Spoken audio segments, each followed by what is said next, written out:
السلام علیکم ورحمۃ اللہ وبرکاتہ مرکہ میں ہاں سرے کی لیکن جری ہوں گال کر سا وہ تھوڑی اردو ہے کرے سا میں نے آج ایسے ہی جیسی فیس بک اوپن کی تو وہاں پر مجھے دو ویڈیو میرے سامنے سے گزری.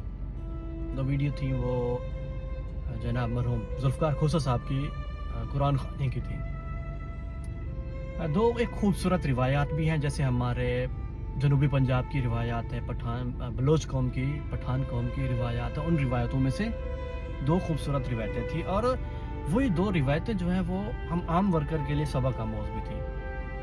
اس میں نے کیا دیکھا کہ ایک ویڈیو میرے سامنے سے گزری کہ جس میں جناب سیف الدین کھوسہ صاحب جو فرزند ہیں ذوالفقار کھوسہ صاحب کی, وہ کھڑے ہو کے فرماتے ہیں کہ جناب دعا ہونے سے پہلے جو دستار بندی کی روایت ہے نا, وہ ہم چاہیں گے امجد فروخ کھوسہ صاحب کے دست مبارک سے ہو. میں ایک دم سے ششد رہ گیا کہ یہ کیا, کیونکہ میں نے حال ہی میں دیکھا کہ یہ دونوں آپس میں انتہا کے سیاسی حریف تھے.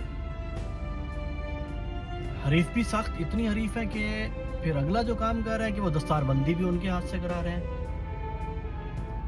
میں نے پھر یہی سوچا کہ یار ہماری یہ بلوچوں کی روایت ہے, ڈی جی خان کی روایت ہے کہ بڑوں کو ہمیشہ عزت دی جاتی ہے, ان کو رسپیکٹ دی جاتی ہے. اگلی ویڈیو میرے سامنے سے گزری, وہ اس سے اور بھی خوبصورت ویڈیو تھی.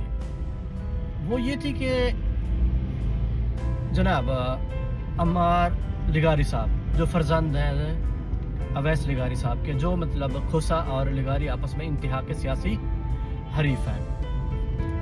عمار صاحب جاتے ہیں سیف الدین صاحب سے ملنے کے لیے, جیسے تعزیت کرتے ہیں نا, تعزیت کرنے کے. وہاں پر میں کیا دیکھتا ہوں کہ جیسے ہی وہ ان کے قریب پہنچتے ہیں تو سیف الدین صاحب سے نا ان کو جیسے اپنے بچوں کو بوسہ دیتے ہیں نا, تو سیف الدین کھوسہ صاحب عمار خان کو بوسہ دیتے ہیں. میں خود حیران رہ گیا. میں نے کہا یار یہ لوگ جو سب سے بڑے سیاسی حریف بھی ہیں اور اتنی عزت دے رہے ہیں ایک دوسرے کو, یہ ماجرا کیا ہے؟ پھر میرے مائنڈ میں یہی ہے کہ یار یہ جو لوگ ہیں نا, یہ بڑے سیاسی لوگ جو ہوتے ہیں نا, جو سردار لوگ ہیں نا, جو وہ کیا کرتے ہیں کہ جو سیاسی اختلاف ہوتے ہیں نا وہ سیاسی میدانوں تک رکھتے ہیں. اس سیاسی اختلاف کو ذاتی زندگی میں نہیں لاتے.